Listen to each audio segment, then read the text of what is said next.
Channel Vega Chile presents great musicians and composers of yesterday, and always with the presentation of pianist Luis Mariano.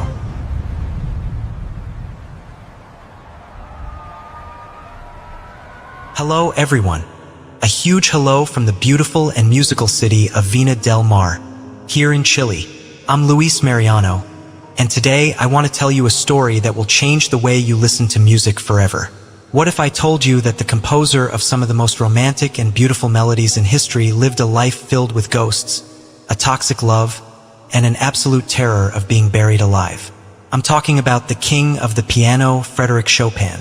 Stay until the end, because today we're going to debunk the myth of the melancholic genius. Subscribe now if you love the piano as much as I do, and hit that bell. Let's travel back to 1810. Chopin was born in Poland. From a very young age, he was an absolute prodigy.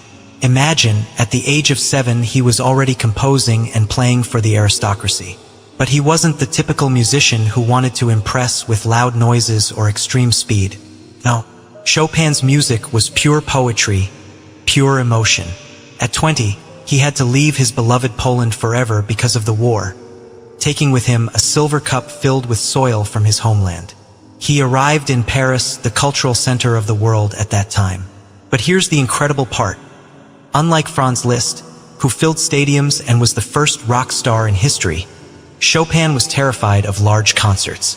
He preferred the intimacy of private salons, by candlelight, a very bohemian, very intimate atmosphere, like the one you experience on evenings by the sea in our Quinta Vergara. But Chopin's life changed completely when he met George Sand. That was the pseudonym of Amantine Dupin, a very famous French writer who defied society by dressing as a man and smoking cigars. They had a passionate, stormy, and, let's be honest, quite toxic romance. Seeking to escape Chopin's tuberculosis, they moved to an old monastery in Majorca, Spain. The conditions were terrible conditions. Cold, rain, damp. There, trapped in his own mind and on the verge of madness, Chopin composed his famous preludes. He would listen to the raindrops falling on the roof and imagine they were the footsteps of ghosts. His mind was ravaged by fever, but his genius remained intact.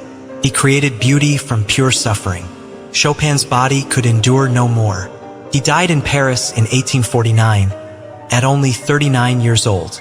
But here is the most dramatic twist in his story. Chopin suffered from taphiophobia, an irrational fear of being buried alive. Therefore, his last wish was terrifying. He asked that his heart be removed before his burial. Today, his body rests in Paris, but his heart was smuggled back to Warsaw, Poland, by his sister, preserved in a glass jar filled with cognac. Literally, his heart returned to its homeland. Chopin didn't just play the piano. He made the instrument speak. He made it crying, made him love it. For me, as a pianist from Vina del Mar, every time I place my hands on the keyboard to play his work, I feel that mixture of pain and absolute beauty. What's your favorite Chopin piece? Let me know in the comments.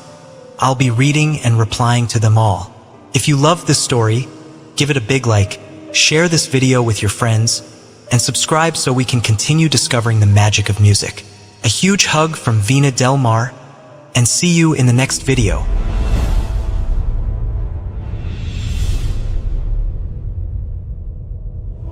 Channel Vega Chile presented great musicians and composers of yesterday, and always with the presentation of pianist Luis Mariano.